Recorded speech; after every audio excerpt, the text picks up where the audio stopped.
যাবে আইলেক্স স্পাইন থেকে along the inguinal ligament বরাবর যাবে দেন আমি স্কিনটাকে ঢুকে যাবে প্রথমে কি যাবে স্কিন আর সুপারফিশিয়াল এরপর কি থাকবে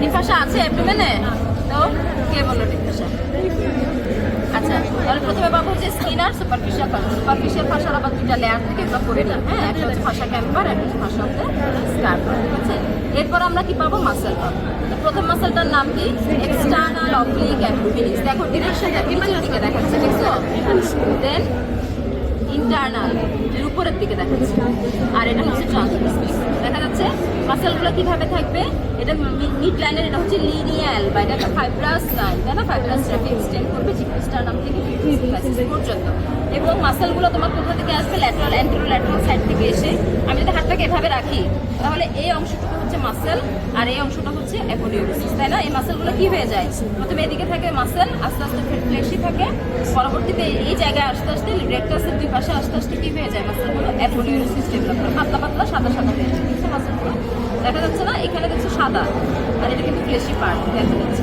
এই অ্যাপোডিউরিসিসটা এসে কোন মাসেলকে ক্লোজ করে মিডলাইনে কোন মাসেল থাকে মাসেলটাকে সে ক্লোজ তাহলে দেখো ডিরেকশন অনুযায়ী এক্সটার্নালটা কেমন হবে আমি যেভাবে পকেটে হাত ঢুকাবো এরকম তাহলে ডাউনওয়ার্ডস ফরওয়ার্ডস আর মিডিয়ালি এর নিচের যে মাসেলটা থাকবে এটা খুবই দেখো এক্সটার্নাল অবলিকটা কি হয় অরিজিন হবে হচ্ছে তোমার নিচ থেকে ইনসারশন দেবো হচ্ছে উপরে তাই না এখানে ইনসারশন দেবো না আর ইন্টারনাল আর ট্রান্সভার্সাসটা কি হবে এখান থেকে অরিজিন হয়ে নাকি ম্যাম উল্টা ম্যাম উল্টা বলছেন এক্সটার্নালটা উপর থেকে এসে তাই না আমরা হিপ বোনে করছি না আইলিয়া প্রেসিডেন্টে এক্সটার্নালটা কি হবে আউটার লিপে ইনসারশন বাকি ইন্টারনাল আর ট্রান্সভার্সাসগুলো হচ্ছে এখান থেকে অরিজিন তার মানে বাকি দুটো হচ্ছে এখান থেকে উপরের দিকে যাবে আর এক্সটার্নালটা হচ্ছে উপর থেকে নিচের দিকে এসে এখানে এসে ইনসারশন দেবে আচ্ছা তাহলে কি বললাম এটা হচ্ছে এক্সটার্নাল অবলিকের পরে ইন্টারনাল অবলিক নিচে কি হবে এটা হচ্ছে ইন্টারনাল অবলিক দেখো ডিরেকশন হচ্ছে উপরের দিকে এইভাবে দেখাচ্ছে এইভাবে হ্যাঁ দেখাচ্ছে না উপরের দিকে ডিরেকশন দেখাচ্ছে আর পরের মাসেলটার নাম কি তলায় জন্টাল থাকে এই জন্য এটা হচ্ছে ট্রান্সভার্সাস ঠিক আছে আচ্ছা এরপরে এখানে যদি আসে তাহলে এটা হচ্ছে তোমার কি হবে এ বরাবর রেক্টাস অ্যাবডোমিনালিসকে কভার করে তাহলে এটা হচ্ছে তোমার anterior wall of the rectus shape এরপরে মাসেল থাকবে আর এর নিচে থাকবে হচ্ছে তোমার posterior wall of the rectus shape ঠিক আছে এরপরে মাসেলগুলোর নিচে রেক্টাস শেপকে কভার করলে এটা কি হবে ফাসা ট্রান্সভার্সালিস হবে ফাসা ট্রান্সভার্সালিসের পরে থাকবে ফ্যাট থাকবে এরপর হচ্ছে পেরিটোনিয়াম ঠিক আছে হ্যাঁ রেক্টাস শেপ হচ্ছে এই বরাবর এটা মনে হয় কাটা হয়নি তারপর আমি এখানে বলি উপরেরটা হচ্ছে anterior layer of the rectus shape এরপরে দেখো সে মাসেলগুলোকে এনক্লোজ করছে মাসেলকে এনক্লোজ করলো না এর নিচে যেটা থাকবে সেটা হচ্ছে posterior layer of the rectus shape থাকবে দেখা যাচ্ছে দেখি আমি তো দেখতেছি না নিচে কোনো কভার আছে এটা হবে posterior wall of the rectus shape say cover করবে এরপর রেক্টাস শেপের বাউন্ডারিগুলো করবা অ্যান্টেরিয়র ওয়াল কোরাটাকে কভার করে পোস্টেরিয়র ডেফিসিয়েন্ট থাকে সব উপরে আরেকটা হচ্ছে তোমার নিচে তাই না আর্কুয়েট লাইন দিয়ে নিচের দিকে ডেফিসিয়েন্ট থাকে রেক্টাস শেপের কন্টেন্ট করবা বাউন্ডারি করবা কন্টেন্ট শীতের formation above the coastal margin below the arcuate line between the coastal margin and arcuate line এরপর হচ্ছে তোমার এটার কন্টেন্ট কি কি আছে রেক্টাস অ্যাবডোমিনালিস মাসেলার পিরামিডালিস তারপর তোমার আর্টারি নার্ভ ভেন ঠিক আছে না নার্ভ কাকে কভার করে লোয়ার 6 ইন্টারকোস্টাল নার্ভ এন্ড 12 আচ্ছা এরপর এটা কি এরিয়া আচ্ছা এক্সটার্নাল মাসেলটা নিচের দিকে এসে তোমার কি তৈরি করে এখানে এরকম আর্চ হয়ে কি তৈরি করবে এটার নাম কি ইনগুইনাল লিগামেন্টটা কেমন হবে কোথা থেকে শুরু হয় অ্যান্টেরো সুপিরিয়র আইলেক্স স্পাইন থেকে পিউবিক এটা হচ্ছে ইনগুইনাল লিগামেন্টের এখানে এটা কে তৈরি করে তাহলে এক্সটার্নাল অবলিক অ্যাবডোমিনালিস মাসেলটা তৈরি করে আর ইন্টারনাল অবলিক মাসেলগুলো এদিক থেকে এরকম আর্চ হয়ে এখানে একটা টেন্ডন তৈরি করে এটার নাম কি কনজয়েন্ট টেন্ডন আমাদেরকে জিজ্ঞেস করতে পারে এখানে এটা হচ্ছে ইনগুইনাল রিজিয়ন তাই না ইনগুইনাল রিজিয়ন ইম্পর্টেন্ট কেন কারণ অনেক স্ট্রাকচার এই লিগামেন্টের নিচ দিয়ে এখানে যাবে কিছু স্ট্রাকচার এই নিচ দিয়ে উপরে আসবে তাই না এই জন্য এটা খুব ইম্পর্টেন্ট আর কেন ইম্পর্টেন্ট এর হার্নিয়া তাহলে আমরা ইনগুইনাল রিজিয়নের ক্যানেলের বাউন্ডারিটা বলবো কোথা থেকে শুরু হবে ইনগুইনাল ক্যানেল ডিপ ইনগুইনাল রিং থেকে superficial inguinal ring deep inguinal ring কোথায় এটা হচ্ছে এটা কি ইনগুইনাল লিগামেন্টের মিড ইনগুইনাল পয়েন্ট তার মানে কি মিড পয়েন্ট থেকে 1.25 সেন্টিমিটার উপরে এটা হচ্ছে ডিপ ইনগুইনাল রিং আর সুপারফিশিয়াল ইনগুইনাল রিং কোথা থেকে পিউবিক সিম্পাইসিসের এখানে উপরে এখানে একটা ট্রায়াঙ্গুলার গ্যাপ থাকে, যেটা এক্সটার্নাল অবলিক অ্যাবডোমিনাস মাসেলের একটা গ্যাপ থাকে এতটুকু পর্যন্ত। এই যে অংশটুকু এটাই হচ্ছে আমার কি inguinal canal, from the deep inguinal ring to superficial inguinal ring পর্যন্ত।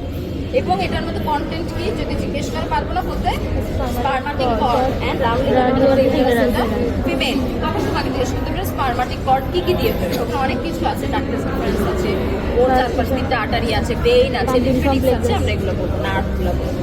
আচ্ছা, এই গেল। আর হচ্ছে হার্নিয়া হতে পারে। তাহলে কিভাবে হার্নিয়া হয়? 2 ধরনের হার্নিয়া হয়, একটা হচ্ছে ডিরেক্ট আর হচ্ছে ইনডিরেক্ট।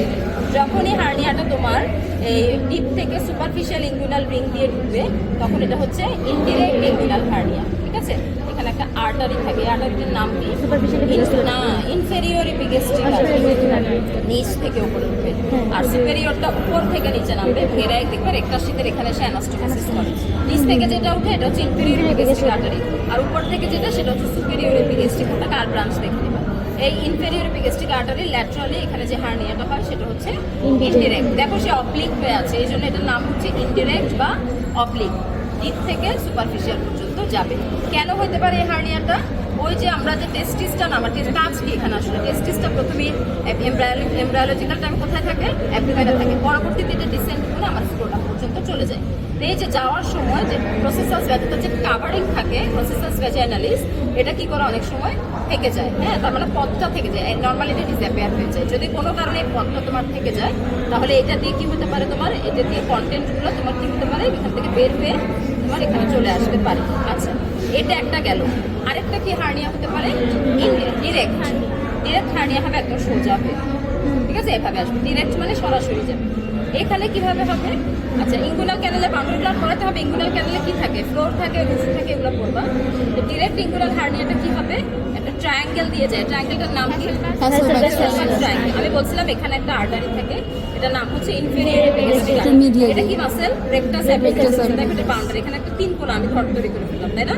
নিচে থাকে inguinal ligament, laterally inferior epigastric artery, আর মিডিয়ালি হচ্ছে রেকটাস অ্যাবডোমিনাস মাসেল। তাহলে এই জায়গায় একটা ট্রায়াঙ্গেল তৈরি হলো না? এই ট্রায়াঙ্গেলটার নাম হচ্ছে ট্রায়াঙ্গেল অফ হাসেলবার্গ। এদিক দিয়ে যে তোমার হার্নিয়াটা আসবে, এটার নাম হচ্ছে ডিরেক্ট ইনগুইনাল হার্নিয়া। ঠিক আছে, ডিরেক্ট ইনগুইনাল হার্নিয়া কেন হতে পারে? এটাতে যদি প্রসেসাস ভ্যাজাইনালিস পারসিস্ট করে, এই জন্য হয়। এটাতে কেন হয়? ওই যে কনজয়েন্ট টেন্ডন তৈরি হয় না, দেখছো ইন্টারনাল আর এভাবে, এই কনজয়েন্ট টেন্ডনটা উইক হয়ে যায়। ঠিক আছে, কনজয়েন্ট টেন্ডনটা যখন ওইটা কাদের হয়? ওল্ড এজে হয়। ঠিক আছে, ওল্ড এজে যখন তোমার যে মাসেল টোনগুলো আস্তে আস্তে তোমার কমে যায়, এই সময় কনজয়েন্ট টেন্ডনটা যদি উইক হয়ে যায়, সবার ক্ষেত্রে হয় না, কনজয়েন্ট টেন্ডনটা উইক হলে তোমার কি হবে? ওই রাস্তাটা দিয়ে ইন্টেস্টাইনাল লুপগুলো তোমার বের হয়ে সরাসরি ট্রায়াঙ্গেল হয়ে তোমার কোথায়? ইনগুইনাল রিজনে চলে আসতে পারে। ঠিক আছে, আচ্ছা, কিভাবে বুঝবো ইনগুইনাল হার্নিয়া না ফিমোরাল হার্নিয়া? ডিফারেন্সিয়েট করার উপায় কি? ইনগুইনাল হার্নিয়াটা কোথায় হবে? পিউবিক টিউবারকুলের উপরে, আর ফিমোরালটা হবে পিউবিক টিউবারকুলের নিচে হবে। ঠিক আছে, ফিমোরালটা হবে হচ্ছে তোমার পিউবিক টিউবারকুলের নিচে হবে। এটা পিয়ার শেপ হবে, এটা গ্লোবুলার শেপ হবে। আর কি করবো? দুটো হার্নিয়ার মধ্যে ডিফারেন্স কিভাবে করবো? এই যে হার্নিয়াটা, এটা ডিরেক্ট না ইনডিরেক্ট, কিভাবে বুঝবো? আমি কন্টেন্টগুলোকে প্রথমে রিডিউস করবো। ধরো আমার এখানে কিছু চলে আসছে, নর্মালি কি আসে? ইন্টেস্টাইন আসে, মাঝে মধ্যে ওমেন্টাম আসে। তো আমরা কি করতে পারি? কন্টেন্টগুলোকে আমি হাত দিয়ে রিডিউস করবো, আবার ঢুকাই দিলাম। এরপরে আমি টেস্টের নাম কি? Deep ring operation test. আমি ডিপ রিংকে অপারেট করবো। এটার নাম কি? Inguinal ligament. ইনগুইনাল লিগামেন্ট থেকে 1 মিড ইনগুইনাল পয়েন্ট থেকে 1.2 সেন্টিমিটার উপরে, এটা হচ্ছে ডিপ রিং। আমি এই ডিপ রিংকে কি করলাম? পাম্প দিয়ে অপারেট করে দিলাম। এবার আমি ওকে বললাম কাশি দেন। কাশি দিবে না? কাশি দিয়ে যদি দেখি যে হার্নিয়াটা এখানে, কাশি দিল, হার্নিয়াটা আবার আগের জায়গায় চলে আসবে, বলো তো এটা কোন হার্নিয়া? ডিরেক্ট, তাই না? আমি কোন পথটা বন্ধ করে দিচ্ছি? ইনডিরেক্টের পথটা বন্ধ করে দিচ্ছি, দিলাম না? তাহলে যদি হার্নিয়াটা না আসতো, ধরো হার্নিয়া আসে নাই, তার মানে ইনডিরেক্ট হার্নিয়া, এই পথটা দিয়ে সে যেতে পারছে না, কেন? আমি ধরে আছি। যেহেতু সে চলে গেল, তাহলে এটা কোন হার্নিয়া হবে? এই পথটা আমি এদিকে ধরছি, কিন্তু তারপরে সে ওই যে ট্রায়াঙ্গেল অফ হাসেলবার্গ দিয়ে চলে গেছে। ঠিক আছে, বুঝা গেল? এখানে আর তেমন কিছু না। ইনগুইনাল এই রিজনটা একটু ভালো করে করবা, যে কেন ছেলেদের মেয়েদের ফিমোরাল হার্নিয়া বেশি হয়, বাকি দেখাচ্ছি। আর